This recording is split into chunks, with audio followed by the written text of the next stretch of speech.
Good evening. Good evening. We're going to break a tradition tonight. We're going to break a Chatham Christian Church tradition and start almost on time. So, delighted that you're here. I'm excited about sharing with you the trip that you all provided for us, and hopefully now you'll be able to share in that experience with us. If everything works, we ought to have a fun time tonight. So let's pray. Father, thank you so much for the gifts you give to us, for the joys we share, and we actually can share together tonight. I pray you'll bless each one that's here, that we'll all draw closer to you and sense that we've been closer to Jesus and what he did 2,000 years ago for us. Bless us tonight. Guide my thinking. Help us have a good time in the house of the Lord. Amen. All right, I want to begin by giving props up for America-Israel Tours. You just lost my connection. Oh, there you go. You can keep talking. I can keep talking. He'll get me together. All right, it was, I think, divinely inspired to get me there. I had no idea who they were, but they had everything organized so well. And if you ever want to go, I would highly recommend them. The trip is called Roots of Our Faith. And we began in Tel Aviv. I'm in Tel Aviv. Are you in Tel Aviv? Oh, what do we got to do here? Oh, it's there. All right. There we go. All right. We're in Tel Aviv. It's a major city we flew into. That's just kind of a glimpse looking out next to the Gate of Faith. This is the last modern sculpture you're going to see tonight. This is kind of overlooking the harbor. And it's telling us that it's the gateway into the land of Israel. Well, we lost it again. I love technology. Me too. The only thing we changed was do not disturb mode. Oh, did that mess me up? Probably not. Okay, let them disturb me. If anybody calls, we'll answer. Now we got to do the numbers and all that again?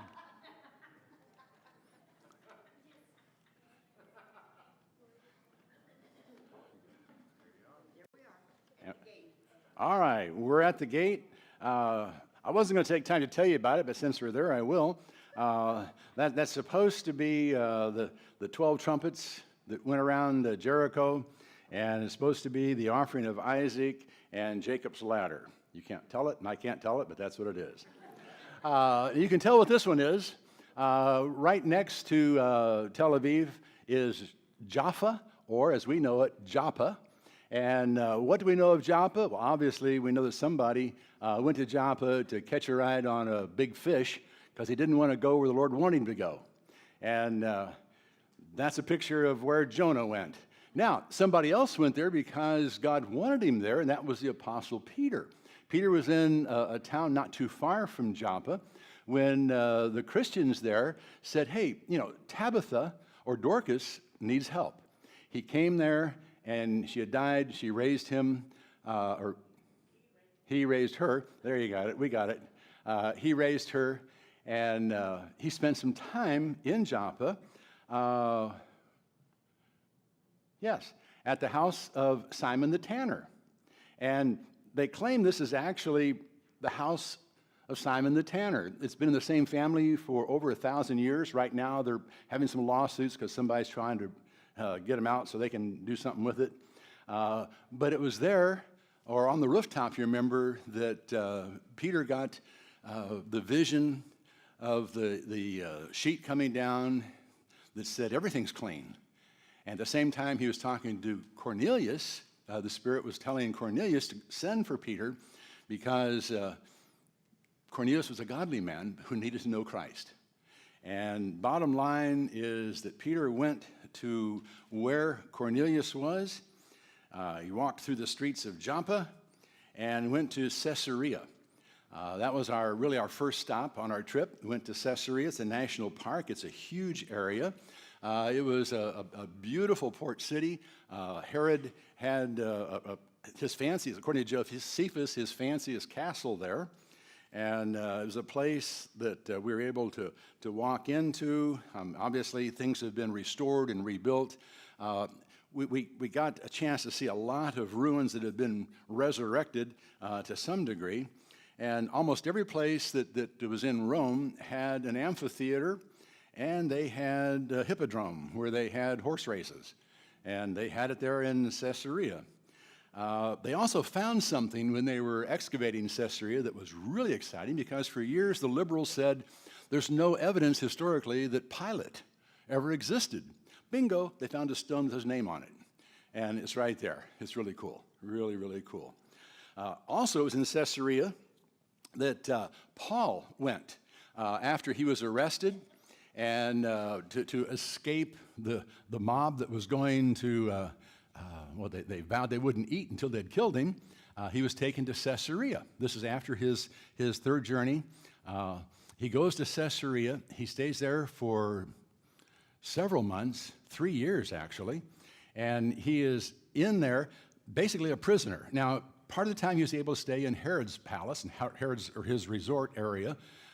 Sometimes he was not, but eventually this is where they said, well, are you willing to go back to Jerusalem and face the Jews? And he said, no, I appeal to Caesar. And at that point, they sent him on his way to Rome, to Rome. Now, while he was there, he also apparently spent some time there. They've just kind of discovered this, and they're excavating it. This is they claim, a cell that the Apostle Peter was probably in while he was in Caesarea. After we left Caesarea, as we're driving along, our tour guide, who was excellent, he said, now keep your eyes off to the road, because you're going to see something that you need to see. And he said, you're going to see you're going to see tombs, just like what Jesus was in, with the stone, and it's just right along the road. There's nothing fancy there. There's no gate. There's no admission charge. You just drive by, and bingo, there it is. So you actually see how a stone was there to roll across. They were very common in that day, and we had a sneak preview. After we were there, we went to Tel Megiddo. It's a national park. It's an amazing place. Tel Megiddo. Tel means a hill or a mountain. Megiddo, Tel Megiddo, or Har Megiddo, or Armageddon. It's all the same place. It's at the crossroads of major thoroughfare between Egypt and up through the far reaches of the Babylonian areas. And it was a place that they established a huge, huge fort, a place, because that was a key place to monitor people going through the roadway. And I mean, it was huge. I could give you a ton of pictures on it, but the neatest thing is here's a picture looking out, and you can see down into the valley, okay? And that is where battles were fought for thousands of years.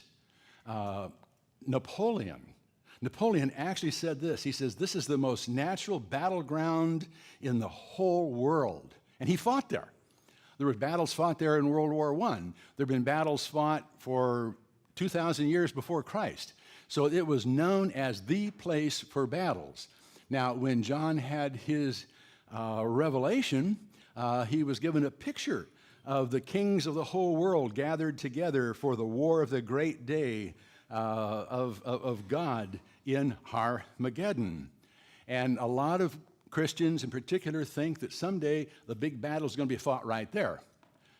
I don't quite buy into that.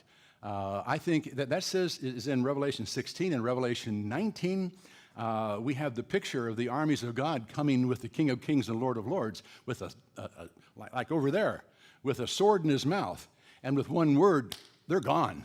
There's no fighting. There's no tanks down there. There's nobody shooting at each other. But it was a picture that the people understood. When they talked about the war of the kingdom of God from the kings of the world, they understood that. And that's why I think it plays a pivotal role in history, and it reminds us that when Jesus comes, there's no more war. It's over. From there, we went to a spot where there was a little bit of a battle. This is where Elijah met with the prophets of Baal. Remember, was it 300 of them? And he built the altars, and obviously God did not respond to the prophets of Baal. They did to Elijah, and he ended up killing the prophets afterwards, and they were down right in the valley underneath the hill there.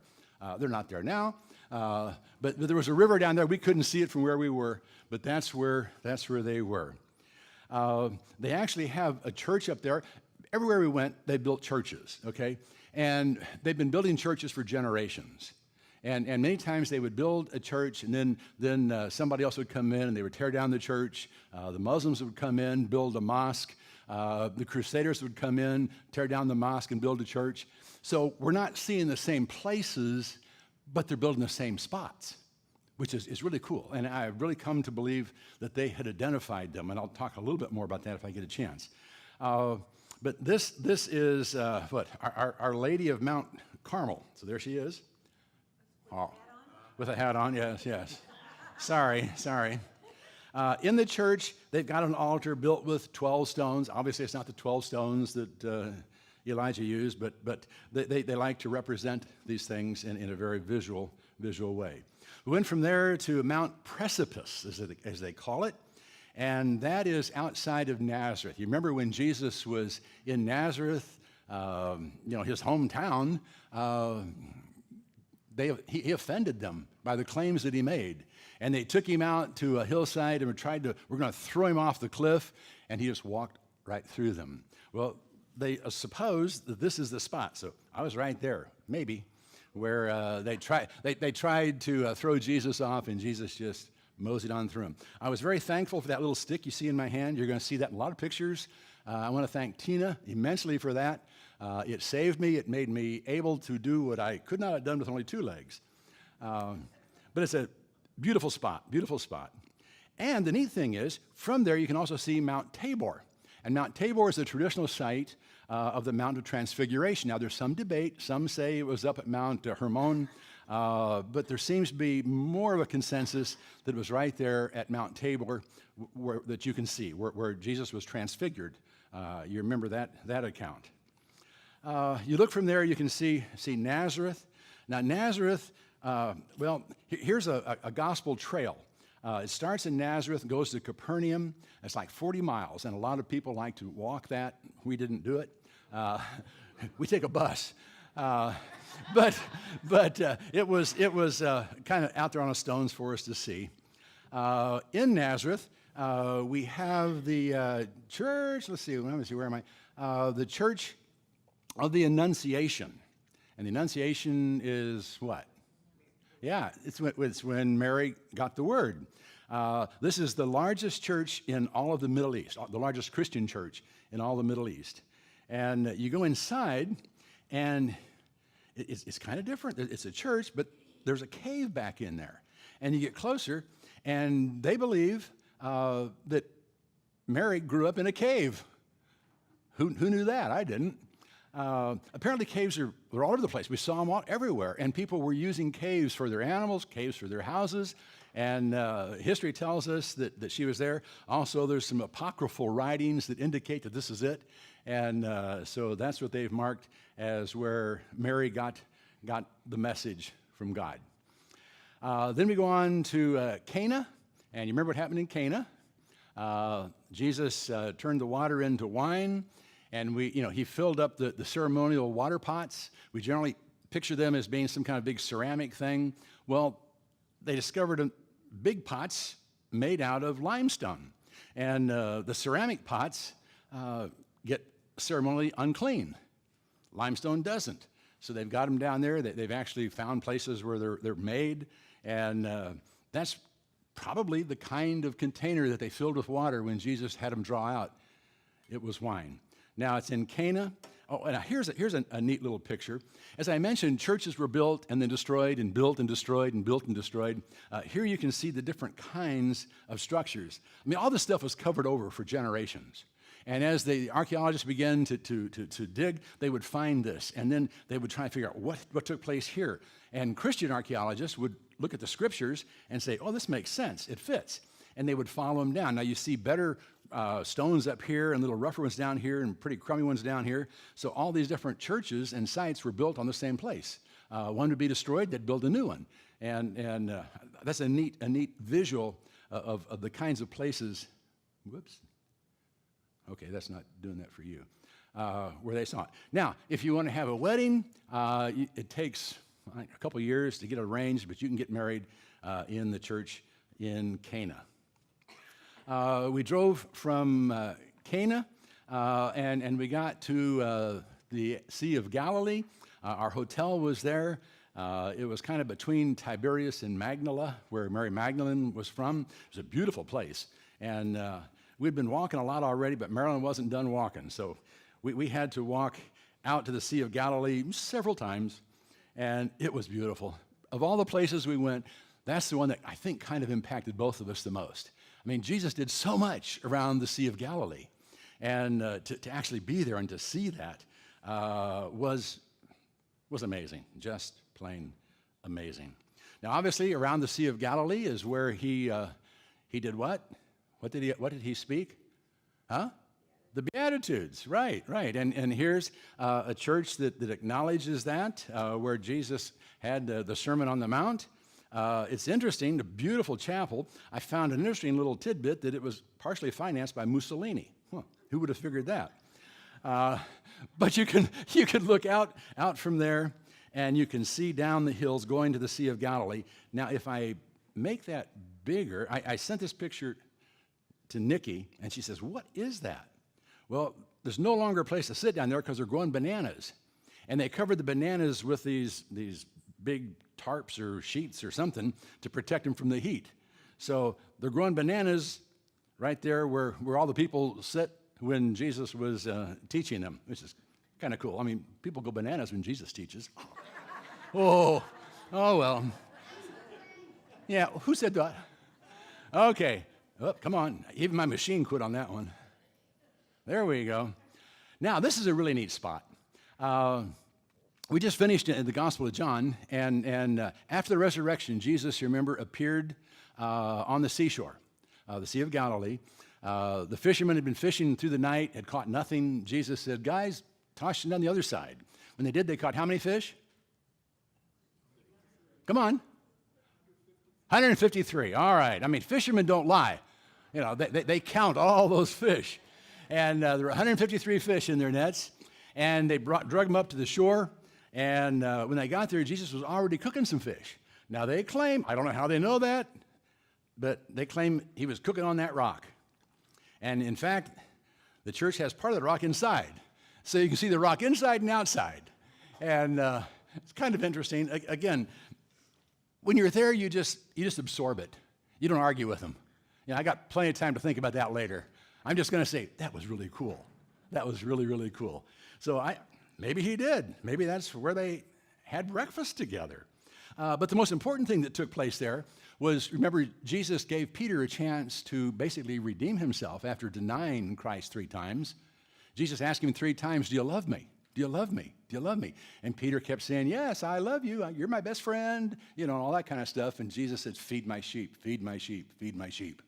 And I love that statue right outside there, "Feed my sheep." And so I had Marilyn take a picture because that's what I think I'm called to do, feed God's sheep. And that's what Peter was called to do. Then we got a chance to go on the Sea of Galilee, and this was our anniversary, our 52nd anniversary. Now, every place we went, our guide would ask for volunteers to read Scripture, because we always had Scripture to describe where we were and what we were experiencing and what had happened there. And I told him the night before, I said, "I really want to read the Scripture on the Sea of Galilee, on the boat ride." He said, "Sure." But I had a little devious plan because I tried to figure out how I was going to announce our anniversary that day. And so they let me read the Scripture, but of course I started out by saying how grateful I was that 52 years ago, Marilyn had jumped on the boat with me. And whatever. I don't remember how creative I was or how lame I was, but I said it.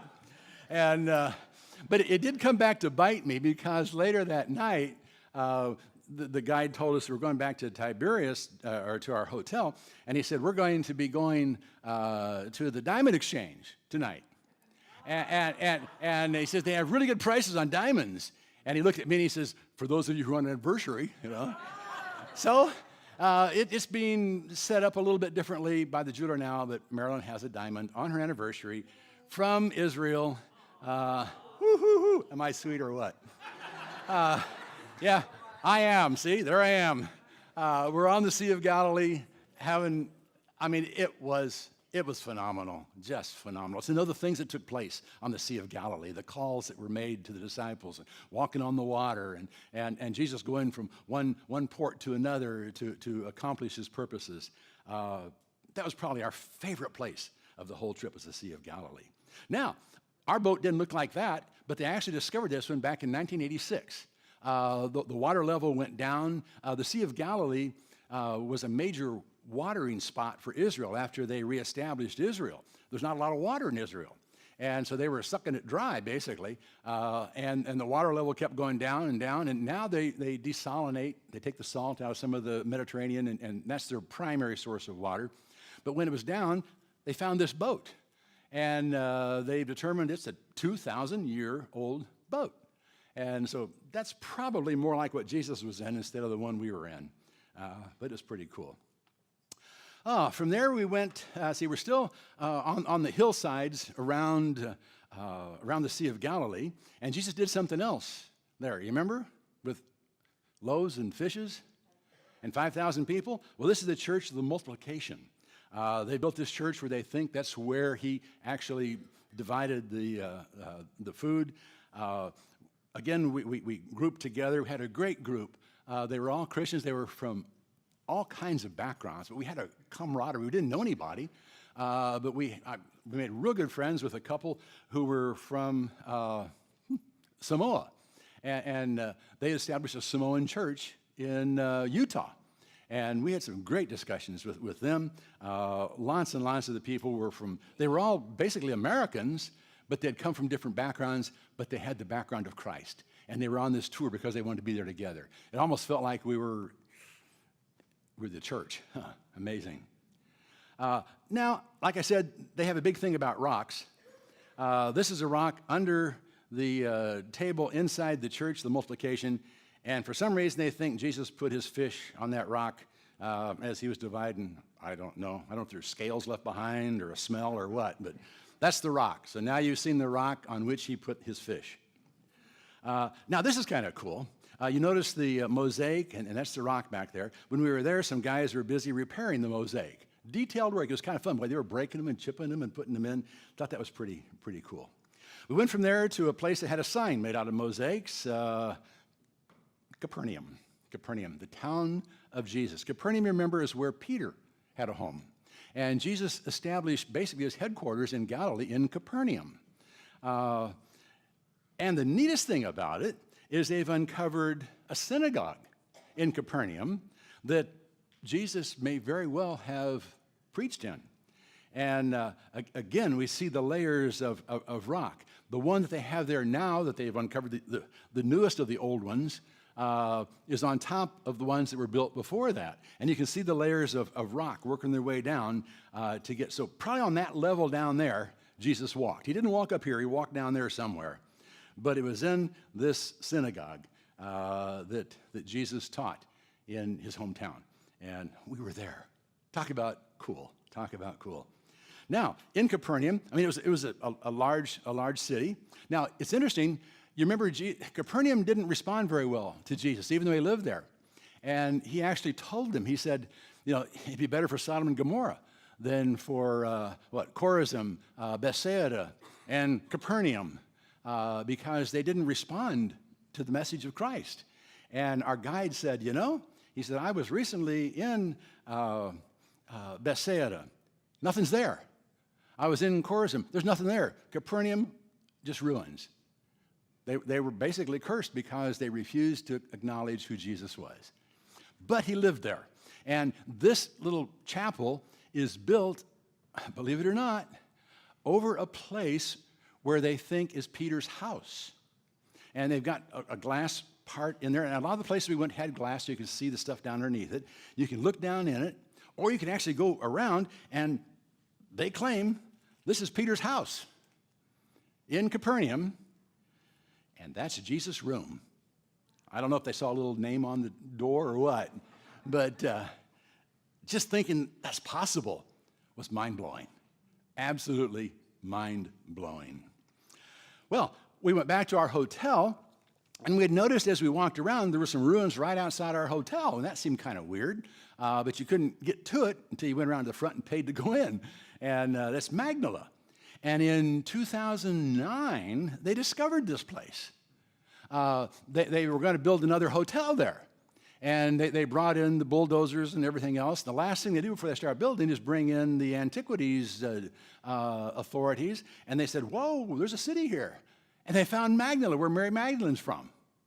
20,000 people lived here. They uncovered it. Just 2009 they started. And in 2021, they actually found a second synagogue. There were 2 synagogues in there. Both of them were 2,000 years old. So there's a good chance that Jesus preached in those synagogues. And again, you have some beautiful mosaic work, and you've got, look at that, look at the menorah. It's right there in the Jewish synagogue. Talk about cool. I mean, we can see that. You know, we're going for breakfast, we go by glass windows and look out there and see the synagogue where Jesus taught. Pretty amazing. Oh, now this is a good meal.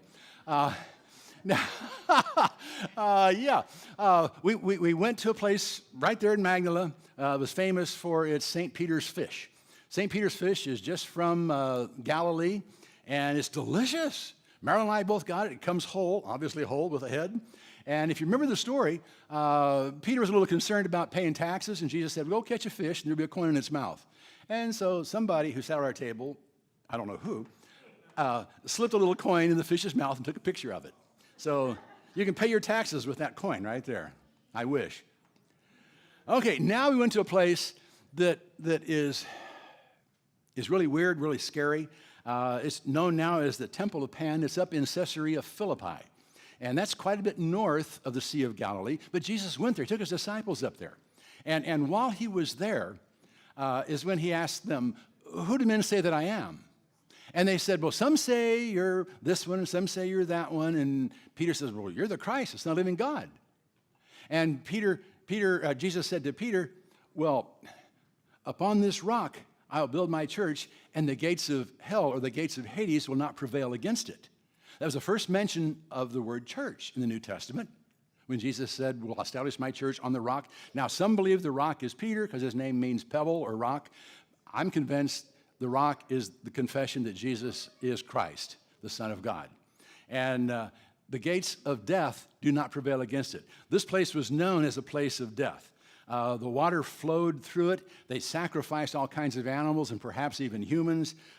They loved it when they saw the river flow red. In all these little niches, they had statues of all the gods, and a lot of horrible things took place here.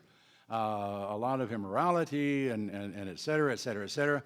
And I thought, how cool is that? Jesus took them right to what was known as the gates of hell. And he said, the church will not be defeated by the gates of hell. The gates of hell will not prevail against the church that I've established. I thought it was a great place to visit. It was weird, but it was a great place. Then we went to the baptismal site on the Jordan River. Now, this is a little different. I had found that it was welcome to Yardent, and I looked it up to see where that was, and I thought, Yardent? And it's up by the Sea of Galilee, right as it first flows into the Jordan. And I thought, well, Jesus wasn't baptized there. John didn't minister there. And come to find out that the Israeli tourism board had moved the site, because the site down there was a lot of war going on, and they'd been using so much water that the water level was down to a trickle, and it was muddy, and nobody wanted to get baptized in. In fact, our guide said if you want to get baptized down there, you'd have to lay down and somebody had to step on you. And nobody wanted to do that. So they made a really beautiful place right where the water flows out of the Sea of Galilee, and people by the millions are baptized there. I chose not to be baptized there, and I chose not to baptize. Fortunately, we had a preacher in our group who was a Baptist. Their theology on the purpose for baptism is a little different than ours. I see it as sacramental, that something actually happens, and to go through the motions of that, knowing that that's not, you've already experienced the born again time. You've already died to self and risen to walk in newness of life. I couldn't be a part of it. He did a great job. And from a Baptist perspective, he was perfect. He described and asked them, he says, did you confess Jesus as your Lord? Do you believe him as your Lord and Savior? Have you? And they said yes. And it was a good thing. I'm glad we saw it. And I don't want to demean it at all. Then we went to Beth Shean National Park. This is the hugest, the biggest archaeological park in Israel. Beth Shean doesn't sound really familiar to us, but it appears in the Old Testament several times. It was a huge Philistine Canaanite city. The Israelites were afraid to take Beth Shean because they had iron chariots. And Joshua said, go. And they said, no, we're scared. And so they never did. And then that came back again to bite them because when Saul and Jonathan were killed, they were not too far from Beth Shean. And after they were beheaded, the people there took their bodies and hung them up on the wall in Beth Shean. So we were there. Now, I don't know if we can do this or not. Yeah. See that little tree up there on top of the hill? Our guide said, that's a famous tree. That's been pictured in some movie about showing that that's where Judas hung himself. And apparently in Jesus Christ Superstar, they went there and filmed that tree as if that's where Judas had hung himself. I mean, that's not obviously where he did, but Beth Shean was an interesting place to see. I mean, again, it was a huge community, all kinds of ruins. As everywhere, there was amphitheaters. I mean, every Roman city, as I said, had to have an amphitheater. And sometimes they had smaller ones where the officials would get together and make decisions for the city. We walked through there, and then we went to a place where the people gathered, and they sat down together. And interesting chairs. You see how they're kind of weird, sticking out like that? Well, I'll show you how you're supposed to use them, like that. Can you figure out what it is? Oh, they're toilets. Apparently, they had great fellowship in the bathrooms back in those days, and even somebody else used it. Sorry, honey, but that's a bathroom. It reminds me of the ones we had at Bible college before they put the walls up. The dividers. We'd sit there and talk for hours. Okay. We go from Beth Shean. Now, Beth Shean is coming down the Jordan Valley now. And, the Jordan Valley was disappointing to me because, in the Old Testament, when Abraham gives Lot a choice, where do you want to live? He says, I want the valley, the Jordan Valley. It was lush, it was green, it was beautiful. Of course, it was also where Sodom and Gomorrah were. But as we're going through it, it's desolate.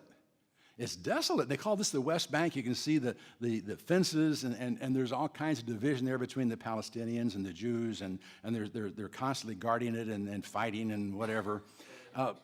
It's a place I wouldn't choose to live, but it has significant meaning. And it's also because it's dried up because, again, they started using all the water out of the Sea of Galilee. And they dammed it up, and now it's kind of a trickle.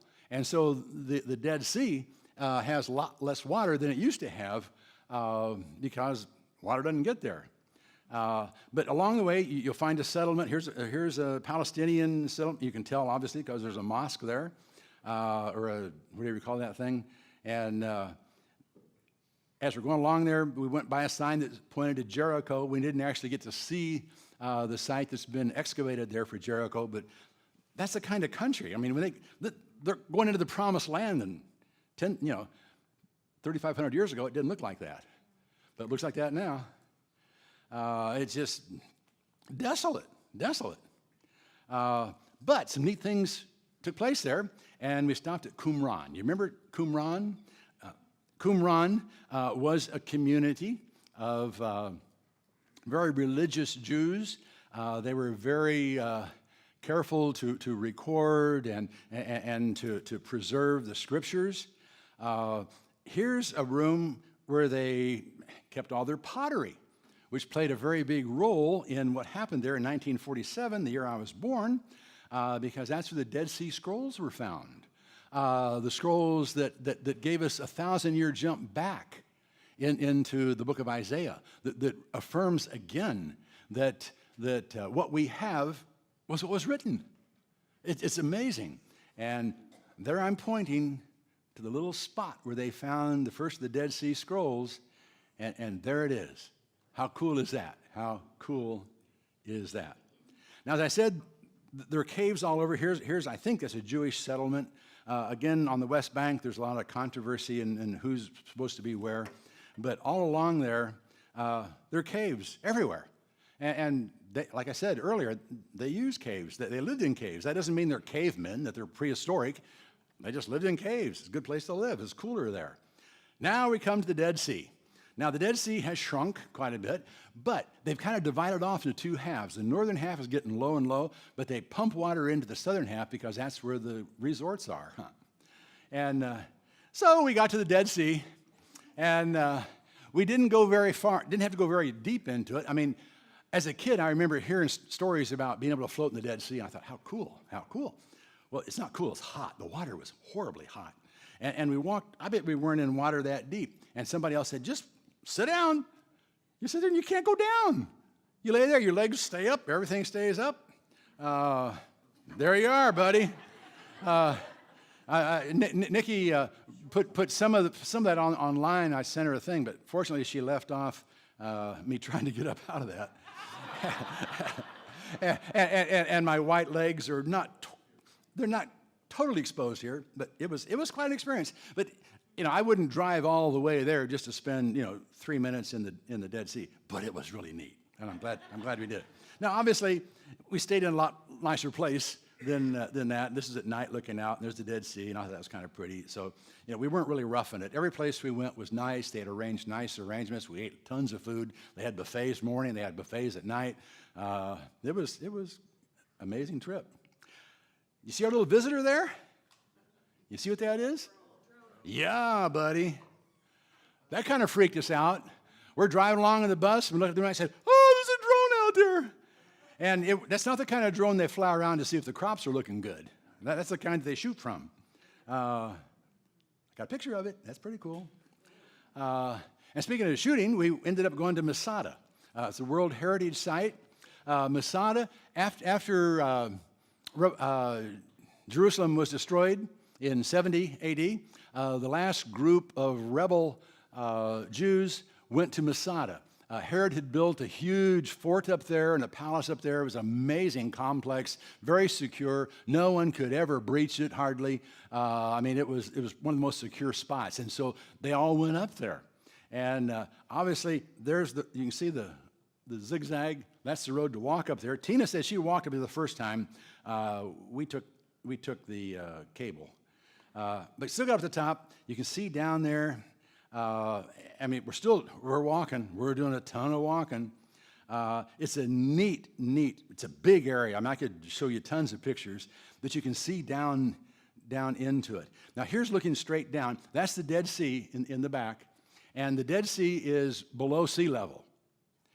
Masada is right about sea level. That's how deep it is. It's the lowest point on earth. And Masada is built on top of it. Now, the people lived up there and in some sense of security, and it was inhabited and it was luxurious because there was a great palace up there. One of Herod's best palaces were up on Masada. This is looking into the bathhouse area. They had mosaics they discovered on the floors. Actually went into places they used to paint things, and they've uncovered some and kind of restored some. And they even had a sauna. Apparently they had put a platform under those pillars. They had fire outside that would boil it and get it hot and steamy so you could get clean, which is really amazing. This was cool. Went by, they called it the casement of the scrolls. This is where they kept their scrolls of the Old Testament. That's where they saved them. And you see this black line on the rock? We saw that a lot, and the black line would show where they had rebuilt when they were restoring it. So the rock up to that was original, and the rock above that, the archaeologists have rebuilt to get us there. I found this to be a fascinating place because this is where they raised pigeons. And you see the little cubby holes on the side there? But those were to raise pigeons. And I thought, how cool. They must have used them, they had fun. No, they ate them. But anyway, they enjoyed pigeon. Now, when the Romans attacked, they couldn't break down the walls. They couldn't get their equipment up there. I mean, it was almost impregnable. And at the end, there were over 900 people up there in Masada. And the Romans finally, after, a year and a half or so trying to breach the walls, actually built. They moved all the dirt to make a ramp that goes up that they could actually come up with their big stuff and break holes in the wall. And before they were ready to break in, 900 people got together up there. And they said, our options are few. Either we're all taken as slaves and abused, and our kids and everything else, or we commit suicide. And horrible, horrible event. Each father killed his own family, got down to the last one, and we're not sure how that happened. One mother and, was it 3 kids? I think 2 mothers and some kids, two mothers escaped. Apparently, Dad couldn't find them, and so they told the story of what happened. Horrendous story in Masada. And they were going back down. Moving on to En Gedi. You remember David went to En Gedi. It was a place of refreshment in the middle, and he was running from Saul. He hid there. And in fact, he hid in a cave, you remember, in the plains. Now, this is down looking in En Gedi. You can see there's some life down there. There's something green in the midst of all this. And right over here, there's a cave. You see that? You see that cave? Now, there's no guarantee that that's the cave that David and Saul had their little encounter, but I like to think it was. You remember how it went? David and his men were back there, and Saul came in to take care of business. And yeah. So David said, I'm not going to raise my hand against the Lord's anointed. But Saul had taken off his jacket to take care of business, and they trimmed off a little piece of it. So when he goes out, they go, whoo, we were here. And kind of freaked out Saul, but convinced Saul for a time that David was not a threat to him. But his ego got in the way, and he ended up continuing to do so. So I don't know if that's the cave, but it's right there at En Gedi, which I thought was pretty cool. Again, the Dead Sea, we're going along. You can see how it's shrunk. This is up in the northern part. And from there, you start going up. When they always say go up to Jerusalem, they mean coming up, because it's higher. It's a higher elevation. And on our way up, we saw a settlement of gypsies. There are a lot of gypsies that live in places. I mean, Jerusalem is a massive area, and poverty and wealth. It always has been. It's also a place that is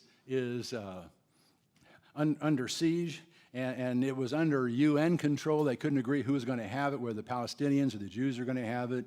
And now there are walls. They build walls in Israel, and they have towers in Israel. And they have tunnels. They have wire.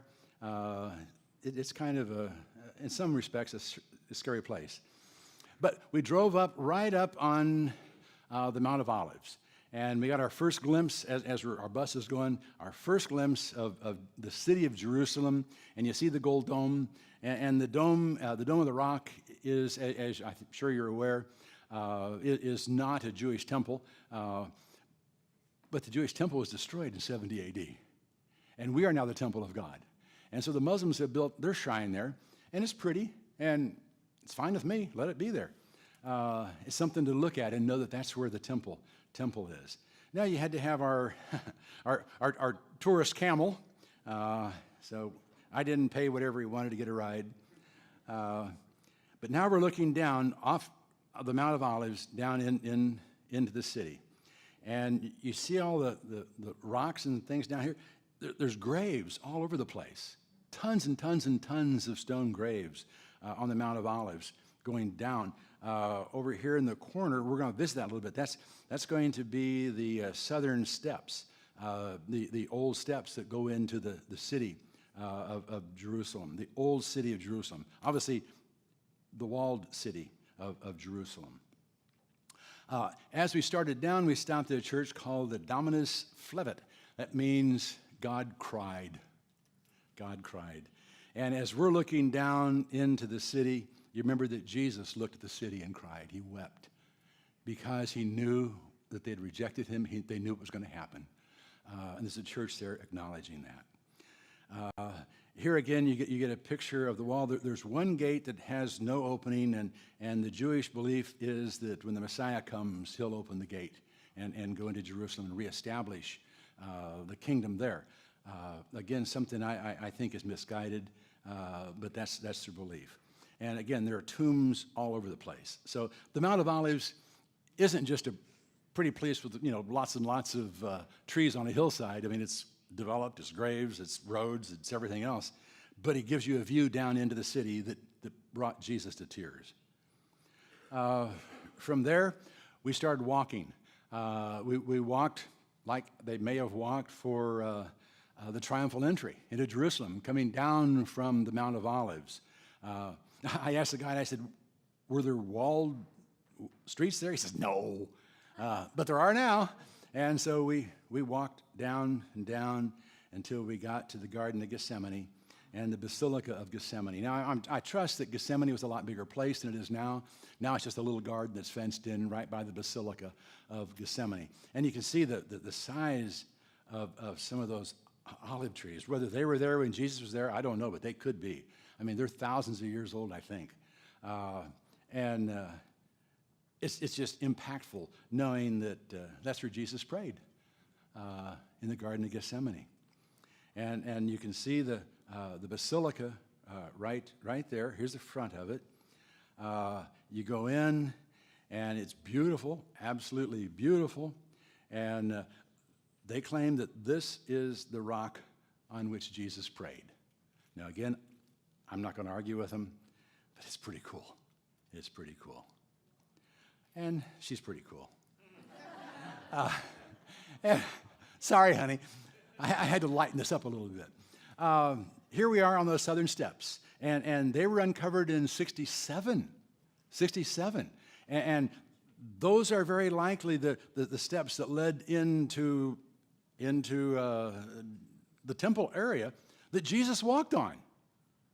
Actually on those steps. And we were there. Again, mind-boggling. Again, here you see layers of construction over the years. Then we went to the Western Wall. You've heard of the Wailing Wall, the Western Wall. Now this isn't the temple. This is actually the platform upon which the temple was built. Because Jesus said that the temple, not one stone to be left on another. When they say this is a wall of the temple, no, it's not. It's the wall of the supporting platform on which the temple was built. But it's a very sacred place to Jews in particular because they go there to pray. They go there to wail because their city is no more. And I went there. Now, you see the little pieces of paper. People have a tendency, they write prayers on them and stick them in the cracks. And I didn't do that, but I did touch it. And I thank God that the New Jerusalem is not here. The New Jerusalem is coming from heaven, and God lives not in a place of stone. He lives here now. We are the temple. We are the temple of God. Jesus made that very clear. Now, there was a separation, which is interesting when you got there. Guys had this side, girls had that side. So that's Marilyn on the women's side.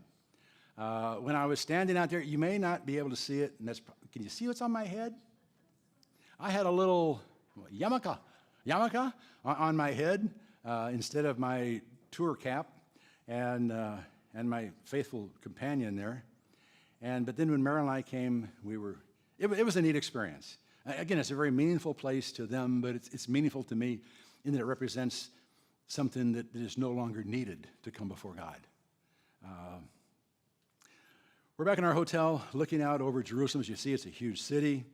The next day, we go to a church, and you see on top of the church there, I sent a picture to everybody, and I said, guess what that is?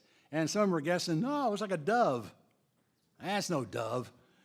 That's called, okay, I got to get this in right. This is called Gallicantu. It means cock crowed. Ah, okay, and that gives you a clue. So this is the Basilica of the Cock that Crowed. And it's also built right where Jesus was being taken after he was taken prisoner and taken into the face of Sanhedrin and Caiaphas's place. And this is on the wall.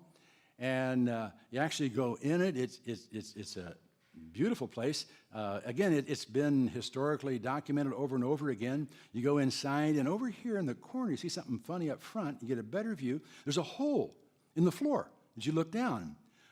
Down there is where they think there was a prison that Jesus was put in when he was taken into Caiaphas's place. And we walked down into it. I mean, that's the hole going up into the church. And we got down there and we're reading the account of Jesus being tried. And I had everybody leave, and I just stood in the corner. And that was my most emotional moment, thinking that's where Jesus was, by himself. Oh, it was amazing, absolutely amazing. And there, we have a statue showing Peter denying Christ and the cock crowing. From there, we walked down to what they suppose is King David. It's been known for years as King David's tomb and the room of the Last Supper. It's a complex. It's really confusing, knowing where you were. We went in. A lot of times they build just one on top of each other and kind of tie them all together. They call it the room of the Last Supper. We're up a level going in here, and we go inside, and it's not a church in there. It's administered by the Tourism Commission or whatever, and it's been used in lots and lots of ways over history. There's Arabic in it. There's a place where the Muslims worshipped.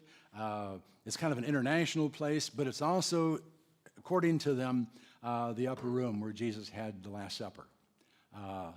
And they also believe that that's where the Holy Spirit came on the day of Pentecost. What was up there? I don't know. It's a neat experience. And again, it was confusing, so I had Marilyn point to it. That's up there. Is where we think that upper room is. We went from there. I think we went home, then we came back. And now this is going into the Zion Gate. You see all those pock marks all over it? That's gunfire. That's gunfire. Battles have been fought there forever and ever and ever. And when you go in, you can't get anywhere because they go in and they go at an angle so they can hold off the enemy. That's the way the gates are designed. It's not just a hole in the wall you go through. It's just all laid out like a maze to get you through there. We actually saw, we didn't see a lot of military presence, but when we got in there, we did. We saw them armed. Everybody in Israel has to serve. When they hit 18, you don't have a choice. And the guys have to go for 3 years. The girls go for 2 years. Unless the girls want to be involved in actual warfare, then they got to sign up for 3 years because they're not going to train somebody how to shoot and use their equipment on a 2-year stint. So girls who say, I want to be part of it all, they got 3 years, and then they go to college after that. Now, when you go into the old city, it's a city. There are shops. We were there on the Sabbath, and that's a special bread that they fixed just for the Sabbath. And I actually bought one for Marilyn. Oh, yeah. Oh, yeah. I was known for eating ice cream quite a bit. One guy said, you going to get some more? I said, yep. This is a map of the old Jerusalem. Jerusalem is divided up into 4 quarters, the Armenian quarter, the Christian quarter, the Muslim quarter, and the Jewish quarter, and then the temple area. So we're going in. We actually went into all the different quarters from different gates and things. Then we went to Bethlehem. Bethlehem is away from Jerusalem a little bit. It's in Palestinian hands. Jews can't get in, Palestinians can't get out. Our guide couldn't go in, guide us there. There's graffiti all over the place. You can see it's highly regulated. But we get there, and we go to the shepherd's field. This is where the shepherds got the message. And they believe they were in a cave when they got the message. Everybody's in a cave there. And so we went down in the cave. There's a star cut in the top of it. It's really kind of a cool experience to think that perhaps they were out guarding their sheep, and they were in the cave when they get the news that the Savior's been born. A beautiful chapel is built there, beautiful paintings demonstrating the whole thing, and you just get a feel this is where it happened in the shepherd's field. Now, at lunchtime, we stopped at the Christmas Tree Restaurant. I got a little tired of Jewish lunches. We had a choice between falafel or shawarma. And falafel are little things made out of, what was it, honey, some kind of bean thing? Huh?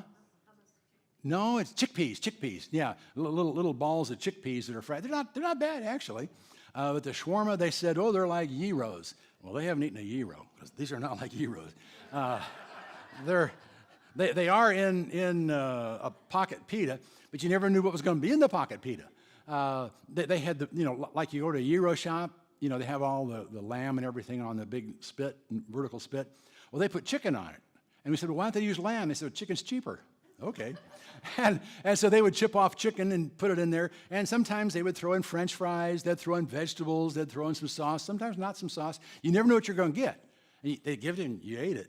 I got tired of eating shawarma.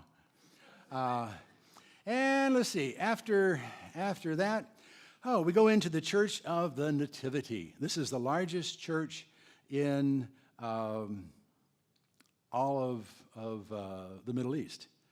And now, to get into it, they lowered the gate so it couldn't be stormed. So enemies couldn't come. You basically have to squat down to get in there and to get out of it. And that's intentional, to protect the place. Because there's obviously the enemies of Christ have always wanted to destroy the place where he was born.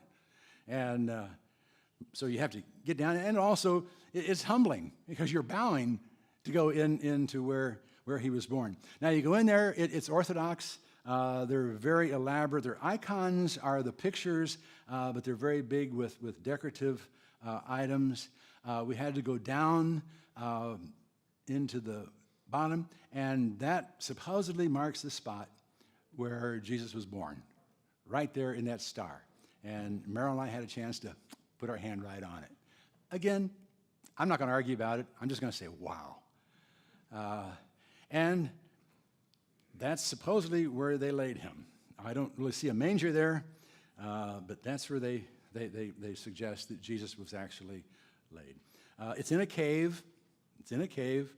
And, of course, you come out of the cave, and all the Orthodox decorations, beautiful experience. Again, to get out, you have to go through a little bitty hole in the wall, and you go out into the courtyard there, and there's a kind of a complex around there.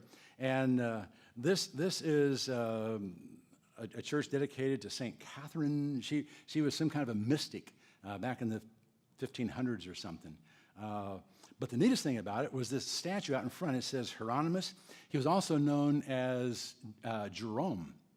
And Jerome was the one who translated the Greek and Hebrew Bible into Latin, put it into the language of the common people. And it took him 30 years to do it. And he did it in a cave down there close to the area where Jesus was born, which is kind of interesting. And you see the little skull right there, and I thought, what's that all about? Well, they like to keep a skull handy because it reminded them that death is coming, and they have to be held accountable. I thought that's pretty interesting. We walked on into Jerusalem. Now we're at the Lion's Gate, going into Jerusalem, the birthplace of Virgin Mary. It's kind of a complex in there, and it's linked right to Bethesda. Okay, that's where the pool was that healed. And this is the church of St. Anne. They believe that St. Anne was the name of Mary's mother. That comes from an apocryphal book, but they honor her as such. a beautiful place, and it hadn't been destroyed. Even when the Muslims took over, they didn't destroy this place because it was designed so well. The acoustics were phenomenal. And we were standing there, and our guide wanted us to sing, and then all of a sudden he belted out. I mean, it just curled our hair, didn't it, Marilyn? It was amazing. He was singing praise, and we're all singing. It was powerful. It was powerful. And there's just a statue of Mary with her mother. This is getting out in the guard yard about Bethesda. There are lots and lots of pools. They've uncovered lots. They don't really know specifically where and what, which pool that they were in, but there's a whole complex of pools there. And it just kept going and going. And then Marilyn and I found this one. It was a Roman cistern kind of at the bottom. And nobody was around, so we said, hey, let's go down there. And so Marilyn led the way, and I crippled in behind her, and we got down there. So we got to the bottom of the whole pool. We didn't get in it. It was pretty gross. But that's in the bottom of Bethesda. Then we went by the Church of the Flagellation, where Jesus was acknowledged to be beat.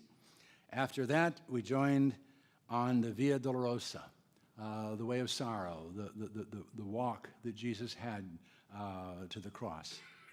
And it's not what I expected. I expected it to be a very holy, somber place.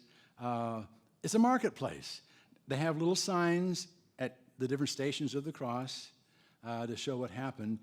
And they actually have a piece of the pavement that is real. You can't step on it, but it's right there. You can step on the edge of it.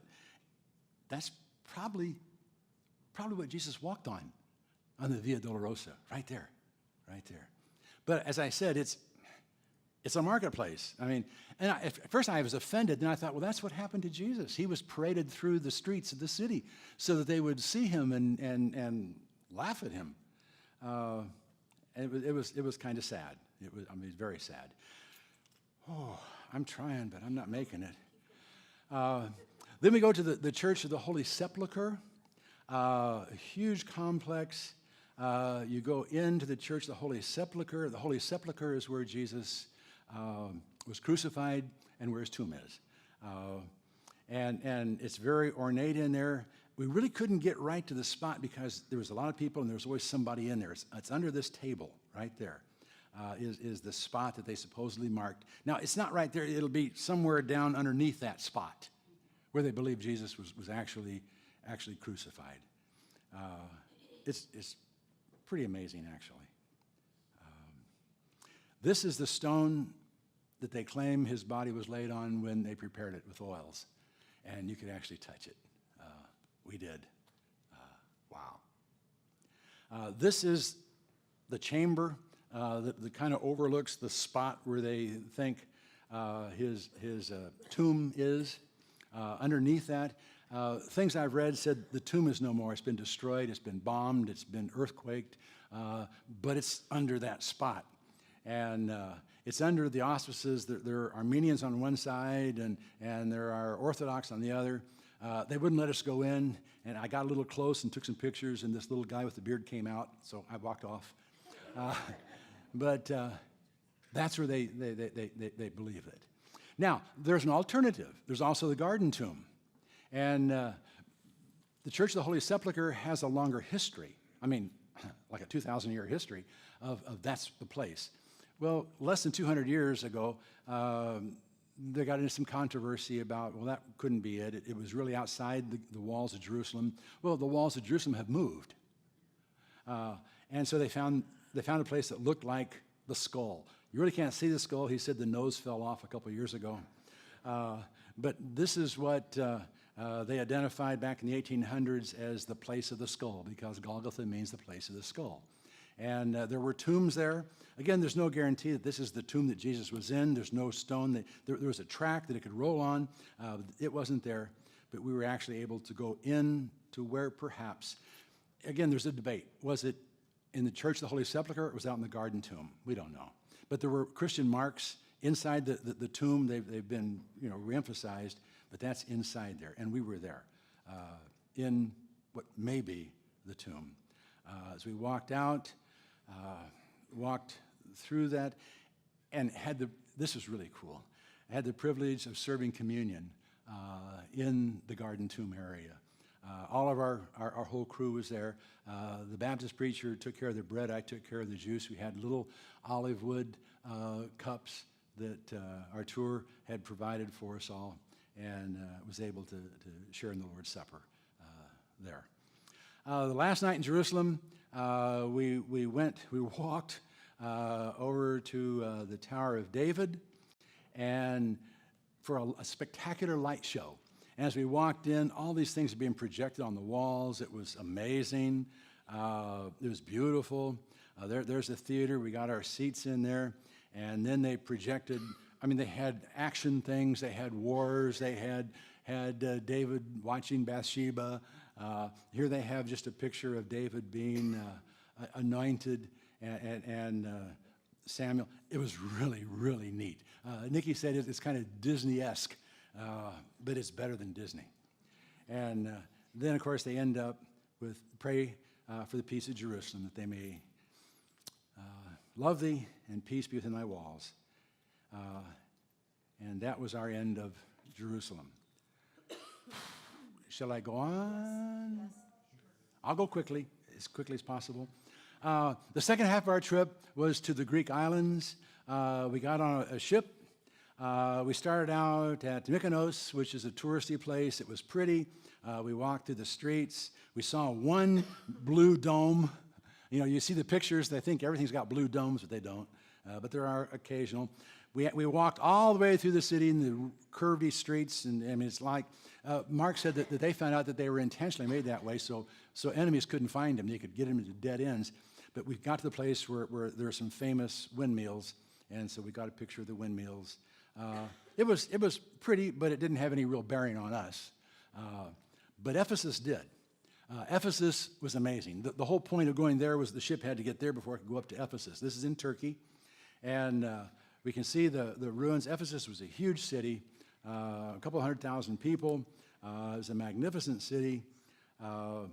You can see, here's Nike. I thought that was kind of cool. That's where the swoosh comes from. Go on down into it. Here's the Pillars of Hercules. Here's the symbol. Have you seen that doctor's office? Yeah. Well, and there's a doctor that was honored. He lost his head, but he's honored. This is a fountain of Trajan. This is a temple to Hadrian. So the Greek emperors were deified. This was kind of a place just where people lived. There were mosaics and fancy homes. They had modern toilets there. You didn't just have two things to sit on. You actually had a hole. So it's kind of cool. Now, on the street, there's Christian graffiti carved right into the street, which was amazing. And we could see the Christian presence here in the things that were built. This is the Library of Celsius. 12,000 scrolls were found there. Beautiful, beautiful place. Here's a menorah that had been scratched into the steps in the library. We walked through it. You can see this is all modern plumbing that was used in the city. Here's their amphitheater. Paul probably confronted there. I mean, he lived in Ephesus for a year and a half. He confronted the church, established a church there. Beautiful, beautiful. This is going out to the sea. It has silted in over 2,000 years. It's 4 miles now to the sea from the edge of the road, where the road actually went to the sea back then. We stopped real quick because we're in Turkey to see how they make Turkish carpets. Those are silkworms, and showed how they get the silk. Made some beautiful things from it. This was kind of our favorite one. They rolled out tons of them. We kept watching. They were trying to sell us them. That didn't work. We went from there on to Rhodes. Rhodes, the Apostle Paul, on his 3rd missionary journey, I believe it was, went to Rhodes. And we're not sure, it doesn't say that he stayed there, but they tend to think that he did for a while. No, I'm sorry, I'm not at Rhodes, I'm at Patmos. Oh, my goodness. I'm at Patmos. This place was, this was one of my absolute favorite places, the Cave of the Apocalypse. We had to walk down to the monastery where there's a cave that they believe that the Apostle John received the revelation. And when we went in, I was so disappointed they wouldn't let us take pictures. And I looked all over when we went out to the town trying to find, sure they're on a postcard or something, they weren't. But I finally found them online. This is it. I was in there. And you can see the cave, and the church is built around it. And this area right here, I don't know how they know, but they say that's where the Apostle John, I mean, he's in his 80s, that's where he slept. That's where he laid down, and that's where he received the visions. And there's a hole kind of up in it, and they said, well, that was his pillow. That's where he put his head. And I like this piece right here. They said he was old, and he had to grab onto something to get up. And so I grabbed onto it, and I actually, it was cool. Over here, I'd never thought about the fact that John didn't see it and write. I mean, he probably saw it. He probably laid there. I think this makes sense. He laid there and had the visions, and he was speaking them, and his amanuensis, his secretary, was writing them. And there's a natural place right there where that could be done. And so they suggest that's where it happened. We went on into the monastery. The monastery was very interesting, very beautiful. Again, the same kind of thing. Couldn't take pictures inside. But I was told that inside they had, what's the word, honey? I lost it. Little pieces of saints, okay? And they said, relics, that's the word, relics. And they had 3 skulls in there. The skull of St. Thomas, the Apostle Philip, and what was the other one, honey? Antipas, mentioned as my faithful witness who was martyred in the 2nd chapter of Revelation. And I actually saw him. I went this thing not any bigger than this, and there's 3 skulls in there. And fortunately, I found a picture of it for you. So that's Doubting Thomas. You doubt it? Well, actually, they thought he became known as the patron saint of ships. And the monks, when ships would come into the port at Patmos, they would bring him down in his goblet and bless their ships and so forth. So, I mean, it's got a 2,000-year history, so I don't know. They also had windmills, and we actually saw how they actually look. I didn't know how the wind would blow those little sticks, but the sticks used to have something on them. This is looking down into, there's our ship down there. Then we went to Rhodes. Rhodes, again, Paul, I started to say, he passed through Rhodes. We landed up in the point, and we were going down to Lindos. And this is the taxi service. You can see here an Acropolis. There are Acropolises everywhere. Acropolis just means the high point of a city. And that's where they built their protective forts. All the cities had to have them. And when they were under attack, they would go up there. And so we're working our way there. That's the taxi that was available to take you up. And by that point, I was ready to take one. But I didn't pass the weight limits. So I had a chance to walk to the Acropolis, last stop for water, and then we climbed over 300 steps to get up to the Acropolis. And by now, I'm dying already. That stick is my best friend. And my legs aren't working. My one leg, I had to go cockeyed because it wouldn't step up. I had to lift it up. But we kept climbing. Marilyn kept climbing. I mean, we just kept going. Now, here, this is cool. Look how there's a ship carved right in the rock as we're working our way up there. It's absolutely amazing. Keep going up, keep going up. We have had to walk on that kind of stuff too, not just steps. That was exciting. But then we get on top of the Acropolis, and then we got all these steps to go up to the first level. And it's really pretty, but there's another level, and more steps, and no railing to hang on to. That was freaking me out. I was like, oh, I don't think I can do this. But I had to do it. Marilyn's up there, so I had to go. So she's going down while I'm still up there trying to get up enough nerve to go down. But I made it. It was interesting. Now, down in here, the Bay of Rhodes, that's where they believe that Paul actually came into the city and preached there. I'm wasted. We argued about that term at Bible study. I don't know if that's the right term or not. Nope, it's still not, huh? Oh, it's not it? Well, whatever. Exhausted, that's the word I'm looking for. So I was exhausted. Yeah, I look like it. I mean, oh my word. It was funny. I actually had strangers coming the other direction going, "Are you okay?"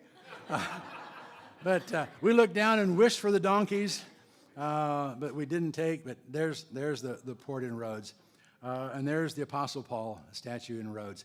Also in Rhodes is a medieval city. It's the only city, one of the only cities that was never breached during the medieval period.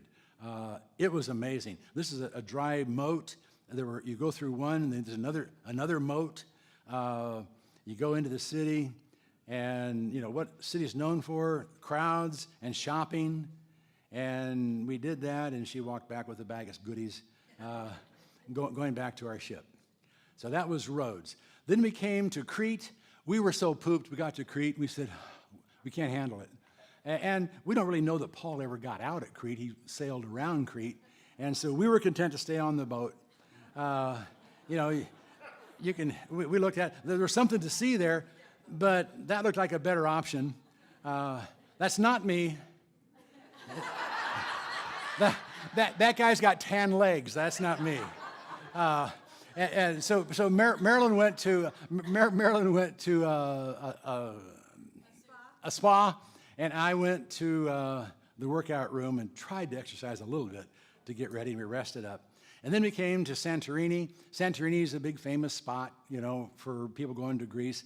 You have all the pictures, but you don't realize it's way up on the rim. The whole area is a volcano. You're actually, the ships are going into the inside of a volcano. And you can see the road going up there, or take a cable car. Obviously, we opted for the cable car, got up there. It is beautiful. It's as beautiful as they say. Beautiful churches, beautiful women.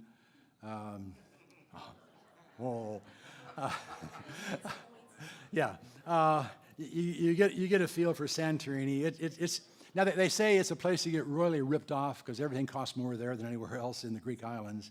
But it was really pretty. I'm glad we saw it. It's all lit up at night. Here you see the going up.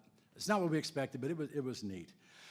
We got off the ship back into Athens, and immediately we almost missed our bus, but we made it. And we got this. This is, you know, Athens is here, Corinth is here, and the isthmus, the very narrow part that goes down to the Peloponnese area of Greece. And for years, for generations, they would drag their ships over that because that was safer than having to boat all the way around it. Well, eventually, I forget when it was the late 1800s, they actually had the wherewithal after the Suez Canal was cut to cut a canal in there. I don't know how much it's actually used, but that's the canal separating Athens from Corinth. As we got closer to Corinth, they've recently discovered this, and they're trying to rebuild this. This is the port that Paul probably took going out of Corinth when he left. This is Corinth. Again, you see an Acropolis up there. We did not go up to that Acropolis. It was a huge, huge development, all kinds of places. The temple, that's the temple to Apollos. Roadways. That was kind of cool. It was a car to a guy in a boat. I mean, you go on and on. This was really neat. This was our guide, and he stood there and he said, this is the place where the Apostle Paul was taken before Gallio. And when he was charged for causing the riots. You remember the riots that were caused in Ephesus because Paul had been preaching Jesus, and the silversmiths were afraid they were going to ruin their business of making the little idols. And because Artemis, the temple of Artemis was there in Ephesus. The temple of Artemis was one of the 7 wonders of the world. It was 4 times the size of the Parthenon in Athens. There's nothing left of it. There's 1 pillar they found. That's all gone. But this is the place where he says that he was actually confronted by the authorities and charged. And he indicated, he says, how do we know that? He says, well, it was traditional. it was given by word of mouth for 6 or 7 generations, and they say that the truth can be affirmed for 6 or 7 generations. After that, it starts getting watered down. But then after that, I mean, they started building buildings there. So this is probably where the Apostle Paul had to face his accusers in Corinth, which is really, really cool. Again, another monument to a Caesar, some more headless statues. Here's the head of a statue. This is Emperor Nero, and we think they were all powerful. Obviously, the most powerful was Christ and the Christian witness in Ephesus. Ephesus was a key place in the development of the church. We rode back into Athens, and I got a real kick out of seeing the motorcycles. And we get to go up to the Acropolis. Again, we're climbing more steps. Up we go. I think this is just where the officials got together to make decisions for others. That's where democracy was born. We work our way up. It's crowded now. We go in the gates. We get to the Parthenon up there. That's our guide at that point, trying to get us together. It was built up there because it was a flat place, and it's all granite, and so they didn't have to build foundations; they just built on it up there. It's huge. A lot of it's been restored. That's not the most important place, though. The most important place, and the place that would have more value to the Corinthians or the Athenians, was here. This is the temple to Athena and Poseidon. Now, these are the maidens. These are fakes. We'll see the real ones in a little bit. A lot of the stuff has already been taken to museums, and so they make replicas and put them on the original sites, which is kind of weird. But supposedly Athena made an olive tree grow there, and so somebody planted one. On the other side, Poseidon, apparently they fought, Athena and Poseidon, and Athena won. And she beat Poseidon, and so that's why it's called Athens instead of Poseidon or something. But this is his side of the temple. And while she had an olive tree grow, apparently he jammed his trident in the ground, and it broke, and water sprung up and shot through the roof.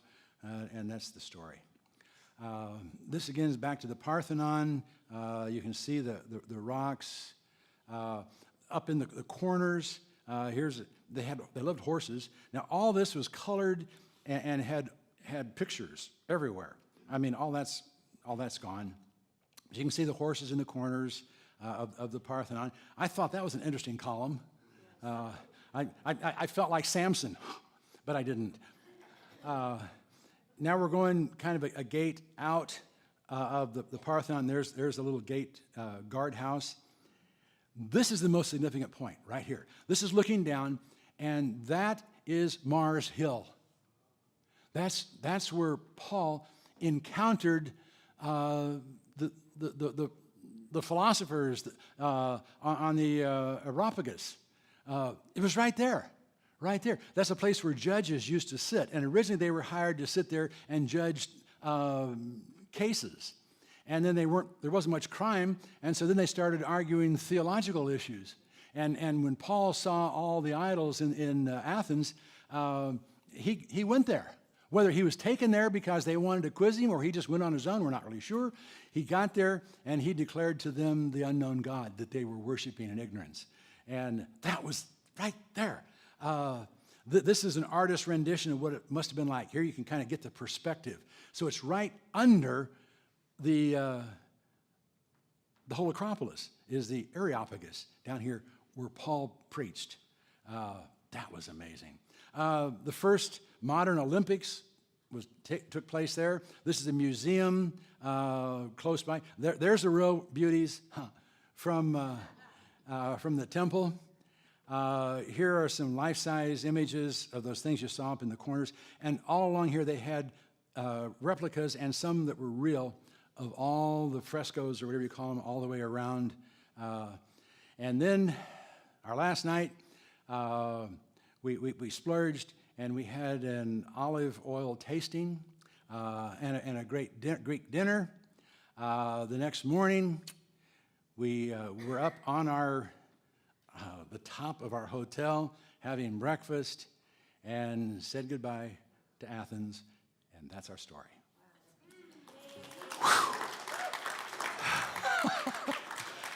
So, not quite an hour, but we tried. I'd ask for questions, but I don't feel like answering any, so you're free to go home. Let's pray. Let's pray. Thank you, Lord. You're an amazing God, and I'm so grateful that we could share this together tonight. Thank you for your blessing in Christ's name.